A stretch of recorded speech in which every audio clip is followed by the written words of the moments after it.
नमस्कार, स्वागत है आपका पब्लिक इंडिया पर। मैं हूं नीलू व्यास। कुछ ही घंटे बचे हैं वोटों की गिनती के। हरियाणा और जम्मू कश्मीर के चुनाव जो हुए थे उसकी वोटों की गिनती कल सुबह शुरू हो जाएगी। और कुछ ही घंटे पहले कुछ ऐसी खबरें आ रही हैं जिन खबरों से ये पता चलता है कि ऐसा लगता है कि जो बीजेपी का डर्टी ट्रिक्स डिपार्टमेंट है, यानी कि जो वो पीछे से, पर्दे के पीछे से वो काम करते हैं ताकि इंडिया अलायंस की सरकार किसी भी तरीके से जम्मू कश्मीर में ना बन पाए, उस चीज को लेकर कोशिशें जारी हो गई हैं। अब दो तीन आपको इसकी मैं एग्जांपल्स देती हूं कि क्या कुछ हुआ है और क्यों ऐसा लग रहा है। एक तो पहली बात, आज सुप्रीम कोर्ट में एक एप्लीकेशन फाइल हुई है। उसमें ये कहा गया है उस एप्लीकेशन में कि पहले जम्मू कश्मीर का जो राज्य का दर्जा है वो मिले और उसके बाद सरकार का गठन हो। एक तो ये एप्लीकेशन है, लेकिन इसको लोग ये कह रहे हैं कि ये इंडिया अलायंस ने ऑलरेडी प्लान किया हुआ था कि तुरंत जैसे ही चुनाव खत्म होगा उसके बाद इस तरीके की हम एप्लीकेशन डालेंगे, क्योंकि ये सुप्रीम कोर्ट ने ही कहा था। तुषार मेहता जो सोलिसिटर जनरल है, उन्होंने ही इस बात का आश्वासन दिया था कि आर्टिकल 370 के बाद जल्द से जल्द जो राज्य का दर्जा है वो बहाल किया जाएगा। तो ये तो एक एप्लीकेशन है। दूसरा, जिस तरीके से आज इंजीनियर राशिद, जो कि आवामी इत्तेहाद पार्टी के हेड हैं और लोकसभा सांसद हैं, उन्होंने आज एक प्रेस कॉन्फ्रेंस करके ये कहा कि जितनी भी पार्टीज हैं इंडिया अलायंस की और पीडीपी की, उन दोनों को एक साथ आना चाहिए और सरकार बाद में बनाना चाहिए, पहले राज्य के दर्जे के लिए लड़ना चाहिए। अब इंजीनियर राशिद, बताया जा रहा है कि पिछले 2 दिन से दिल्ली में थे। उनके खिलाफ ऑलरेडी कोर्ट केसेस हैं। अब बहुत ज्यादा स्पेक्यूलेट करना तो ठीक नहीं होगा, क्योंकि उनके ऊपर टेरर फंडिंग और तमाम वो चार्जेस हैं। उनकी बेल जो थी वो 2 तारीख तक थी, अब उसको बढ़ाकर बताया जा रहा है कि 10 या 12 कर दी गई है। तो क्या इंजीनियर राशिद पर इस समय दबाव है कि वो किसी भी तरीके से इंडिया अलायंस की सरकार न बनने दे? दूसरा सरकार ये है कि अब्दुल्ला की फैमिली के ऊपर, यानी कि उमर अब्दुल्ला और डॉक्टर फारूक अब्दुल्ला के ऊपर क्या दबाव है कि किसी भी तरीके से इंडिया अलायंस की सरकार न बने? इन चीजों को लेकर, और आज इसको लेकर एक केसी वेणुगोपाल ने एक ट्वीट भी किया है, जो कि कांग्रेस के वरिष्ठ नेता हैं। और अगर केसी वेणुगोपाल का मैं ट्वीट आपको पढ़ूं तो उस ट्वीट में बिल्कुल ये साफ साफ उन्होंने लिखा है, और मैं पढ़ देती हूं कि there is a clear danger to the people's mandate in JNK. The INC-NC alliance is on the way to a historic victory, but the BJP is not ready to digest the democratic verdict and is planning to subvert this through any and all means available at its disposal. We are vigilant to all their dirty tricks, and we will not let them hijack our democracy. The misuse of institutions and the center's powers to alter the mandate will not be tolerated. अब ये बात अगर केसी वेणुगोपाल लिख रहे हैं तो इसका मतलब वाकई में दाल में कुछ काला है। अब क्या कुछ इस समय बीजेपी कर रही है? हमें नहीं भूलना चाहिए कि जो जमात के जो लोग थे, जमात की पार्टीज थी, जमात के साथ राम माधव की बताया जा रहा है कि ग्राउंड पर मुलाकात हुई थी। अब किस तरीके के गठजोड़ वहां पर बने हैं, लेकिन ऐसा बिल्कुल साफ लग रहा है कि बीजेपी का जो गंदा और घिनौना खेल है वो जम्मू कश्मीर में वोटों की गिनती के पहले ही शुरू हो गया है। इसी सब पर हम बातचीत करेंगे। इस समय हमारे साथ जम्मू कश्मीर के लेखक और जर्नलिस्ट रोहिन कुमार ज्वाइन कर रहे हैं। और रोहिन के बारे में मैं बता दूं, इन्होंने किताब लिखी है लाल चौक, जो कि काफी प्रचलित है। रोहिन, आपका स्वागत है बहुत बहुत पब्लिक इंडिया पर। और मेरा जो पहला सवाल है कि क्या बीजेपी कोई गंदा घिनौना खेल खेल रही है ताकि इंडिया अलायंस की सरकार जम्मू कश्मीर में ना बन पाए? जी। जम्मू और कश्मीर में बीजेपी तो चाहेगी ही कि पहली बार अगर वो किसी भी तरीके से पहली सरकार बना ले जाएं, तो वो हर संभव कोशिश करने में लगे हैं। और जहां तक ये बात है कि नेशनल कॉन्फ्रेंस, अवामी इत्तेहाद पार्टी और बाकी पार्टियों का, और जिस तरीके से पिटीशन फाइल हुई है सुप्रीम कोर्ट में, या केसी वेणुगोपाल का जो ट्वीट आया है, उन सब में यही है कि बीजेपी को कुछ बल जो एग्जिट पोल्स आए हैं उससे भी मिला है, क्योंकि बहुत ही ज़्यादा सेफ मेजॉरिटी एनसी और कांग्रेस को मिल तो ज़रूर रही है, लेकिन वो मार्जिन बहुत बड़ा नहीं है जो उनको एक नंबर चाहिए। इसलिए बीजेपी हर तरह की वो कोशिश करने में लगी है। और कहीं कहीं से छिटपुट खबरें आ रही हैं, जिसकी मैं पुष्टि नहीं कर सकता हूँ, कि कुछ एनसी के जो वर्कर्स हैं, उनके बीच भी ये चल रहा है कि कुछ डिफ्लेक्शंस भी हो सकते हैं, कुछ डिफेक्ट्स भी कर सकती है बीजेपी। और वो नंबर्स डिसाइड करेंगे कितना उनको चाहिए, नहीं चाहिए। और जिस तरीके से वो क्यूरियस केस ऑफ 5 MLAs, और जिसकी जो शक्ति है वो सब एलजी साहब के पास है। एलजी डिसाइड करेंगे पांचों कौन लोग होंगे। और जिस तरीके से आज जम्मू और कश्मीर में एक बीजेपी के नेता ने अनाउंस भी किया है कि वो पांचों लोग जो है ऑफिस बेयरर्स हैं, और इसमें ये एक संभावना लग रही है कि जम्मू और कश्मीर में खास करके फारूक अब्दुल्ला और महबूबा मुफ्ती की ना मिले, इसकी कई तरह की कोशिशें ना सिर्फ एग्जिट पोल और चुनावों के बाद होगी, वो बहुत पहले से चल रही है। जिस तरीके से जम्मू और कश्मीर भाजपा एक पैरेलल लीडरशिप खड़ा करने की तैयारी बहुत लंबे समय से कर रही है कि अब्दुल्लाज और मुफ्तीज के पैरेलल कोई लीडर खड़ा हो पाए। उन्होंने शुरू किया था अपनी पार्टी अल्ताफ बुखारी से, उनको जिस तरीके से सपोर्ट मिला, सज्जाद लोन पे भी बहुत वक्त तक चांस लिया गया, और उसके बाद जमात और उसके बाद इंजीनियर राशिद। मैं ये दावा नहीं कर रहा हूँ कि ये किसकी कौन किसकी प्रॉक्सी है, क्योंकि जम्मू और कश्मीर में कब कौन किसकी प्रॉक्सी बन सकता है और कौन दिल्ली के साथ मैनिपुलेट किया जा सकता है, वो बिल्कुल सिचुएशनल होता है और बिल्कुल कॉन्टेक्चुअल होता है कई बार। लेकिन बीजेपी, ये सच है कि बीजेपी हर तरह की कोशिश करेगी। और अगर जिस तरीके का एग्जिट पोल बता रहे हैं, अगर 40 से 48 के बीच का कोई एक रेंज है जो एनसी और कांग्रेस को मिलता हुआ दिखता है, और अगर पीडीपी बहुत अच्छा परफॉर्म नहीं करती और 5 सीट भी लाने की स्थिति में नहीं रहती है, तो उस केस में बहुत सारे एनालिस्ट मेरी इस बात को खारिज कर रहे हैं। और मैं यूट्यूब पे देख रहा था कि जब मैं ये बोल रहा था तो कई लोग लिख भी रहे थे कि आप बीजेपी के एजेंडे को आगे बढ़ा रहे हैं। लेकिन मैं ये कहूंगा कि अगर एनसी और कांग्रेस 48 सीट्स ला के सरकार बनाने की स्थिति में होंगे और पीडीपी अगर अच्छा परफॉर्म नहीं कर रही होगी, तो बहुत हद तक चांसेस है कि उतनी सीट्स लाने के बाद ही बीजेपी अपनी गवर्नमेंट बनाने की हर संभव कोशिश करेगी।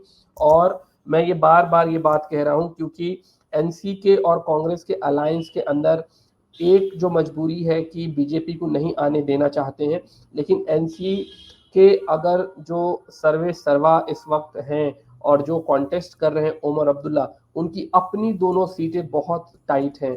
और अगर उमर अब्दुल्ला अपनी बडगाम की सीट या गांधरबल की सीट अच्छे मार्जिन से नहीं निकाल पाएंगे, तो एनसी के अंदर उनको या उस अलायंस के अंदर उनको टॉप पोजीशन देना या उनको मुख्यमंत्री पद का देना बड़ा मुश्किल हो जाएगा और उसमें डिबेट शुरू हो जाएगी।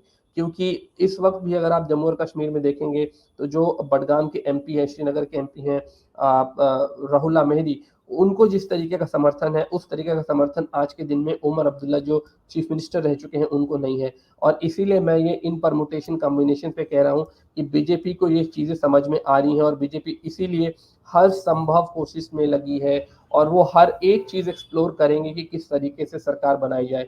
जमात इस्लामी को चुनाव लड़वाना या अवामी इत्तेहाद पार्टी को इस तरीके से ना सिर्फ अवामी इत्तेहाद पार्टी का चुनाव लड़ना बल्कि उनको जमात का सपोर्ट मिलना कई दूसरी सीटों पे, ये अपने आप में कई तरह के शक और शुबा पैदा कर रहा था ग्राउंड पे कि ये क्या हो रहा है। और जिस तरीके से जमात के मेंबर्स ने स्टेटमेंट्स दिया मोदी जी की पॉलिटिक्स के बारे में, बीजेपी की अपनी पॉलिटिक्स के बारे में, उसमें कहीं भी नहीं लगता था कि ये जमात के लोग हैं। कई बार ये लगता था कि ये तो बीजेपी के बहुत क्लोज एलाइज हैं। ये जिस तरीके की लाइन ले रहे हैं, पॉलिटिकल लाइन ले रहे हैं, यहाँ तो वो एनसी और पीडीपी भी लाइन नहीं ले पा रही है, लेकिन जमात के लोग खुलकर तारीफ कर रहे थे और कह रहे थे कि फ्री एंड फेयर इलेक्शंस हो रहे हैं जम्मू कश्मीर में, बीजेपी के अंदर सरकार प्रोग्रेस कर रही है, नहीं, भारत लेकिन प्रोग्रेस कर मुझे रहा है। मुझे आपसे ये समझना है कि जिस तरीके से इंजीनियर राशिद ने प्रेस कॉन्फ्रेंस किया, जमात के लोग जमकर तारीफ भी कर रहे थे मोदी की, आप बता रहे हैं, तो क्या जमात और राशिद इंजीनियर के बीच में, जो इनके बारे में शुरू में भी कहा जा रहा था, हम लोगों ने कई इस पर प्रोग्राम्स भी किए कि भाई इंजीनियर राशिद को लोग एक प्रॉक्सी के रूप में देख रहे हैं, अब क्या ये बात प्रूव होती नजर नहीं आ रही है? और मेरा जो सवाल है कि इनके बारे में ये खबर थी कि वो पिछले 2 दिन से दिल्ली में थे, क्या उनके ऊपर दबाव है, इंजीनियर राशिद के ऊपर क्या दबाव डाला जा रहा है कि किसी भी तरीके से अब्दुल्ला फैमिली या फिर इंडिया अलायंस की सरकार को बनने से रोका जाए? मेरे ख्याल में इंजीनियर राशिद की जो बड़ी भूमिका है और वो किसके शह पे है ये मैं नहीं कहूँगा। हालांकि हम सबको अलग अलग तरीके से वो शक है कि वो शह कहाँ से मिल रही है, और वो सिर्फ बीजेपी नहीं है। जम्मू और कश्मीर में कई नॉन स्टेट एक्टर्स होते हैं, और उनके तरफ से वो इंजीनियर राशिद को शह है। इंजीनियर राशिद को बेसिकली चुनाव जीतने के लिए नहीं उतारा गया था, बल्कि उनको चुनाव में एक नैरेटिव तैयार करने के लिए उतारा गया था। और आज भी जो उन्होंने प्रेस कॉन्फ्रेंस किया और जिस तरीके से उन्होंने बोला है कि पहले स्टेटहुड होना चाहिए और फिर सरकार बननी चाहिए, और सबको एक साथ मिलके जम्मू और कश्मीर के हित में काम करना चाहिए, उसमें ये साफ साफ लगता है कि इंजीनियर राशिद कई बार अपना जो माइंड बोलने के लिए जाने जाते हैं, उनके पीछे कई तरह के डर हैं, कई तरह के उनकी अपनी एप्रीहेंशंस होगी, क्योंकि वो 2 तारीख को जेल वापस जाने वाले थे। उनको एक लीज मिला है 15 दिनों का और वो 18 अक्टूबर तक बढ़ाया गया है। तो इंजीनियर राशिद पे भी अंडर कोट्स में कहूँगा सरकार के कई एहसान हैं, जुडिशियरी के कई एहसान हैं, और इंजीनियर राशिद को ये बताया गया है कि अगर ये एक तरीके का नेगोशिएशन होता है, और जम्मू और कश्मीर में कई लोग इन नेगोशिएशन से वाकिफ होते हैं कि बहुत इनविजिबल फोर्सेस होती हैं जो आपसे वो बुलवाती हैं जो आप कई बार नहीं भी बोलना चाहते हैं, तो अपने आप को सेफ गार्ड रखने के लिए।